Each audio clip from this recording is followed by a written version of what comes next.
પેલો ભાવે છે ને તમારો કુરકુરીઓ ઓલો આવે ખબર 5 રૂપિયા ભાવે છે ને બબલું ને એવું તો કુરકુરીઓ કેટલા ખાઈ જવાના કદીમાં એક ખાઈ જવાનું હા જોઈ મોઢામાં આંગળી કાઢ નાખ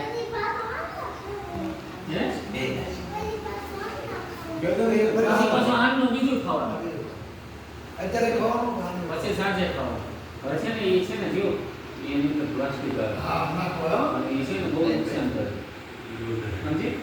એટલે હવે એની બદલે બીજું ખાવાનું સિંગ ખાવાની બિસ્કિટ પણ જો સિંગ છે ને બહુ સારું સિંગ ચણા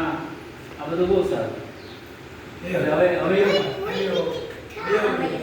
બિસ્કિટ ખાઓ પાર્લે ખાઓ એમ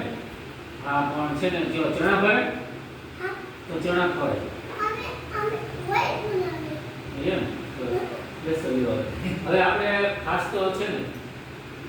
આપણા તાલુકામાં કુલ 1150 કુપોષિત બાળકો છે અને એમાં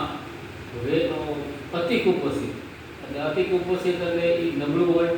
હાઈટ ન હોય એની વજન ન હોય ખૂબ જ અને વારંવાર બીમાર રહેતું હોય તો એવા આપણા 300 ની આસપાસ બાળકો છે હવે મેં જોયું અહીંથી તો પેલું બાળભોગ ને એવું બેન આપો છે ને બધું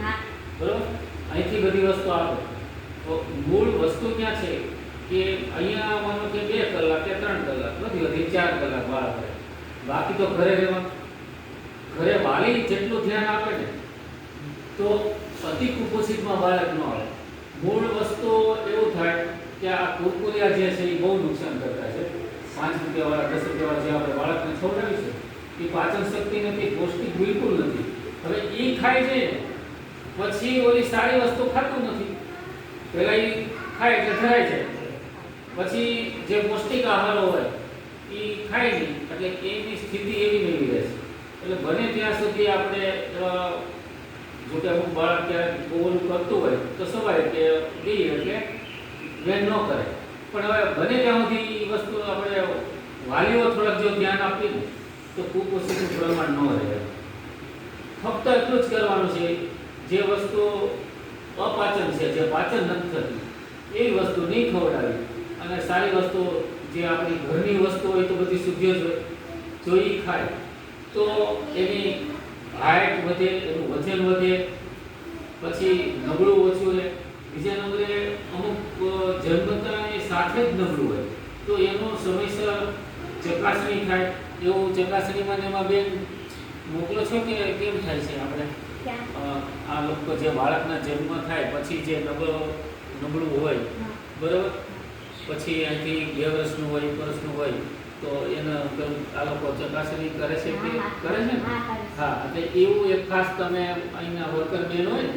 એમને કહેજો એ ખાસ ધ્યાન રાખે બાળકનો જન્મ થાય એટલે તરત જ બીએસસી સેન્ટર વાળાને જાણ કરે 10 દિવસનું થાય 3 દિવસનું તો એ લોકો વજન કરવા જાય છે તપાસ કરવા જાય છે બરાબર બેન આવે છે ને આશા વર્કર બેન જોવે છે હા એટલે એ એક તો આપણા વર્કર તરફથી એવું થોડું ધ્યાન અપાય સાથે સાથે વાલીઓ પણ ખાલી એટલું ધ્યાન આપે તો કારણ કે આજનું બાળક આવતીકાલનું ભવિષ્ય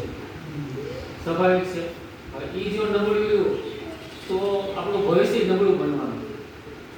હવે મૂળ વસ્તુ એટલી જ છે કે વાલીઓ ખાલી જાગૃતિની જરૂર છે બાકી કોઈને એવું નથી કે તમને ખોરાક ન આપતા હોય કે એવું તો કોઈ પોતાના બાળકને એવું બનતું જ ન હોય ક્યાંય ન હોય એવું એમ ખાલી શું ખવડાવવું શું ન ખવડાવવું એટલી જ વસ્તુ આપણે ખાલી સમજી લઈએ એટલે આ પ્રશ્ન હલ થઈ જાય એટલે આખા આમ તો આ લોકોનો સંવાદ કાર્યક્રમ હોય છે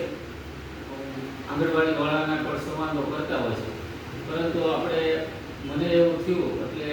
આપણે બધા કામ લીધામાં મારે ખાલી 3-4 કામ બાકી હતા એટલે ગુરુભાઈને ફોન કર્યો હું તો હાલ આવી જાઓ એ મને આપણે કાર્યકર્તાને મળી જાય અને આ એક વસ્તુની વાત થઈ જાય ભલે અત્યારે એક જ બાળક છે પણ પછી બીજા બાળકો પાછા એન્ટર ન થાય એની પણ આપણે થોડીક ચિંતા કરી એટલા માટે ખાસ આવ્યો હતો તમે બધાએ મને સાંભળ્યો એ બદલ આપનો ખૂબ ખૂબ આભાર.